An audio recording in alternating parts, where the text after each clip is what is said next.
Hey guys, make sure to subscribe and hit that notification bell to be updated every time I make a new video. Thanks, let's begin. Hey guys, welcome back to the channel. My name is Brian, and I am the Horror Show host. And today, I am going to be talking about a movie I just watched. It is on Amazon Prime. Actually, I don't think it's on Prime, but it's available on Amazon Video. I don't know. But it's Psycho Goreman. Now that's an awesome title in of itself, but what else is awesome about this movie is that it's directed by the guy who made The Void and Leprechaun Returns, amongst a few others.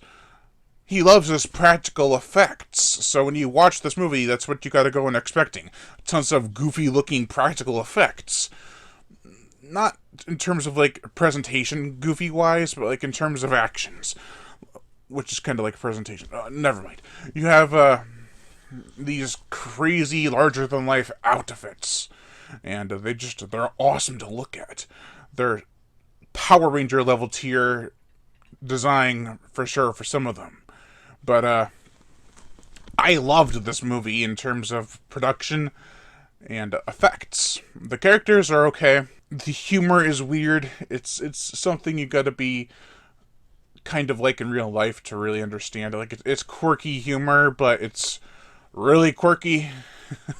I think this film was tailor-made for the 90s crowd. Even though it's trying to push its 80s vibes, the 90s are very much felt. Like, let's say, Power Rangers, my personal favorite, Beetleborgs, crazy monsters ensue, and some gore. That's another thing. This film promised a ton of gore. Well, it looks like it was going to have a ton of gore, but there isn't. There's some great stuff. There's some really funny scenes, too.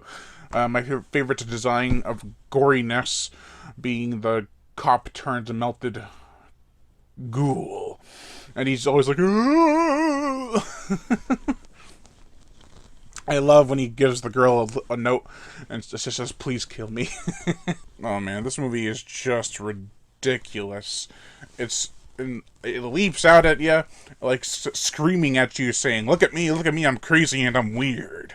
And that could work to its benefit, or it could be a detriment. And I think this kind of falls in between. I think the director's name is Steve Konchansky or something like that, and he does really good gore. Like, Leprechaun Returns, that had some nice gore to it. And his humor came over from Leprechaun Returns, too. That very awkward humor, very quirky and awkward. The ultimate evil has awoken. And, I don't know.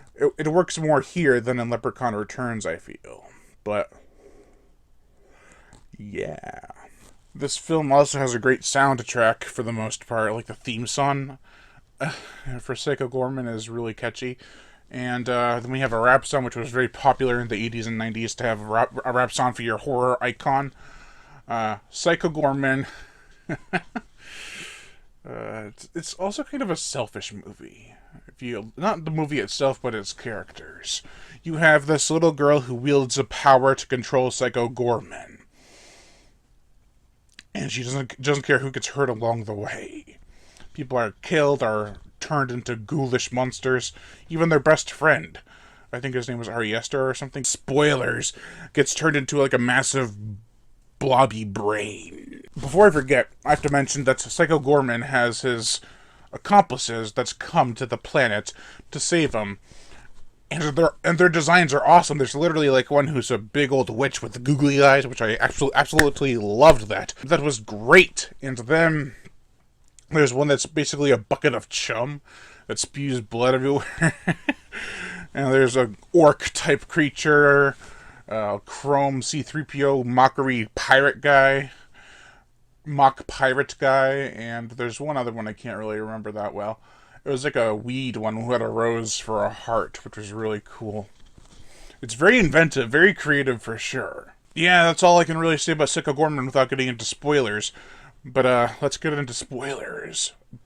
But before we get into spoilers, I'd have recommended this movie to people who grew up in the 90s, or even late 80s. and had that really zany time in their life where everything was like really zany in your face. Like, oh my god, look at these colors. Get high. But if you're not into that kind of crowd, you're not going to understand this movie whatsoever.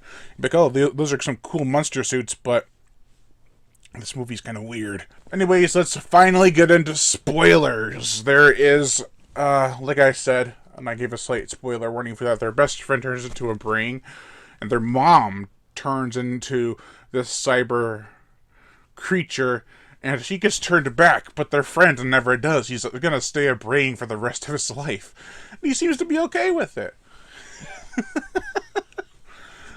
Mimi tells him, oh, well, I like you just the way you are. And he's like, oh, okay. Then he just kind of waddles away until the end of the movie, the end credits, where he's sitting at the table with his parents and he's a freaking brain. They don't think anything of it. Like, they never noticed, like, it's like they never noticed the kid in the first place. This is getting a little weird. And at the end of the movie, like I said, this movie's kind of selfish with its characters. Mimi decides to say that, oh, if I give you this amulet, you can go on your rampage, but just leave my family alone. I'm kind of torn on that ending. Like, oh cool, we're gonna have a monster madness destruction sequence, but they're gonna be okay, because they helped him understand love? I don't buy it. It would have been really messed up if he turned on them and was like, no, you're all dead now. But instead he's like, no, I learned the meaning of love. And for that, I will spare your lives. Wait a minute. And it's so forced, too. Like, what is love? Oh, we're just foreshadowing until the end of the movie. Then you understand. Oh, okay, I get it now. No, not until the end of the movie.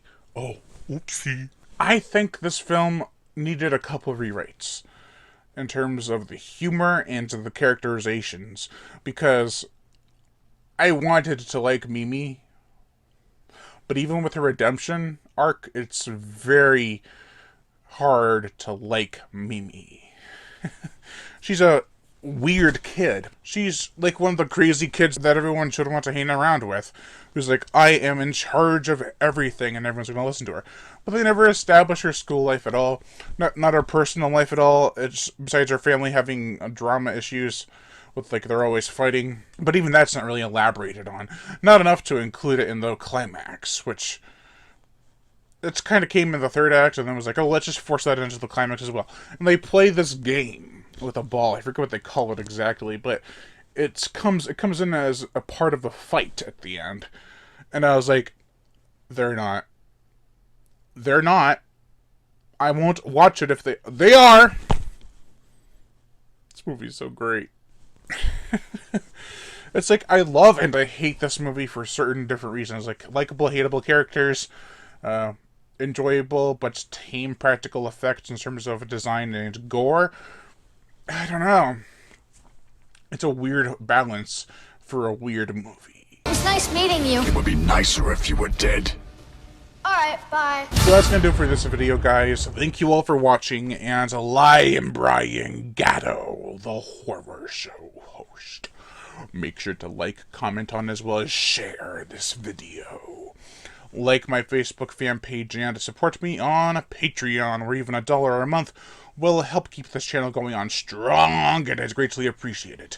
Plus, you get access to body counts and other music videos that you can't get on YouTube because of copyright and age restriction. Also, hit that notification bell to be notified every time I make a new video, and as always, subscribe.